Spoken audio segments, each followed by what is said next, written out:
Fabulous insights, Quinton. Always a pleasure having you. Thank you so much for being here. Well, moving on, Russia and North Korea have started building their first road bridge across the Tumen River, marking deepening ties amidst the Ukraine war. Pyongyang has sent troops to support Moscow, and the Kremlin praises the alliance.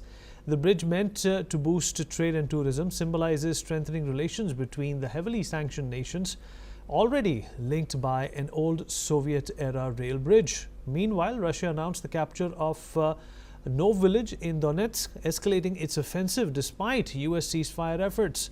Ukraine reported intense clashes near Pokrovsk and evacuated villages in Dnipropetrovsk, and Moscow has demanded recognition of occupied areas. Now, 20% of Ukraine. Washington called this week crucial for peace talks as well. And meanwhile, a South Korean lawmaker has revealed that around 600 North Korean soldiers have been killed and 4,700 have been wounded while fighting alongside Russian forces in Ukraine, following Pyongyang's confirmation of troop deployment to support Moscow's war efforts. Another development was seen at the United Nations, where France condemned Russia's, quest for cyber attacks targeting ministries, defense firms and think tanks, and further destabilizing the region. French Foreign Minister Jean-Noël Barrot accused Russia of obstructing a ceasefire and called on President Putin to halt hostilities, emphasizing the urgent need for a diplomatic resolution. Here's what the French Foreign Minister had to say. Les agresseurs ne doivent pas être récompensés aux dépens des agressés. Les frontières sont intangibles.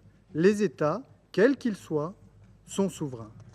Et j'en appelle donc au président Poutine pour lui dire cessez le feu, cessez le feu, cessez le feu. And in another development, Ukraine plans to sign a key minerals deal with the United States, establishing a 50-50 joint investment fund to develop Ukraine's resources and support reconstruction. Though delayed by tensions between Trump and Zelensky, Economic Minister Yulia Svidenko will finalize the agreement in Washington. The deal excludes repayment for past and may align future U.S. military support with fund contributions.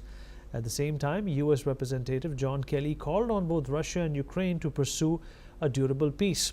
Meanwhile, Ukrainian officials report that Russian drone attacks on Kharkiv injured 38 people, including 2 children, with multiple buildings hit and a fire still burning. Russia's defense ministry claimed it had downed 91 Ukrainian drones overnight. The strikes come shortly after President Putin announced a 72-hour ceasefire from the 8th to the 10th of May to mark the 80th anniversary of the Allied victory in World War II. Right, Professor Dr. Vaseline Ivanov Papovski, Professor and Vice Dean of Jindal Global Law School, is joining us at this point in time. Sir, appreciate you joining us. Well, you know, Putin is in fact in favor of striking peace for 3 days, but Zelensky has said that this is not going to be enough. There are attacks and there are tensions still going on between these two countries. Donald Trump is obviously getting a little softer towards Ukraine after that spat we saw in the White House, where of course Zelensky was starkly humiliated. Have we come a long way from that, and perhaps the Americans are realizing that Ukraine also should be helped in order to send a message to Russia? Absolutely. We see the change, and it's very obvious from the first meeting in the Oval Office till the meeting during the funeral of the Pope Francis in Rome. United States realizes that Russia is playing games. They announce one-day ceasefire on Easter, another day of ceasefire on the 9th of May during the anniversary of the end of the Second World War. These are not serious ceasefire. For 48 days now, both Ukraine and United States demand a complete and unconditional ceasefire. Putin is just playing games with one day here, one day there. Obviously, sooner or later, the U.S. administration will realize that. And there are also many other players. It's not only United States. United States is one country, and unfortunately not very competent in deal-making.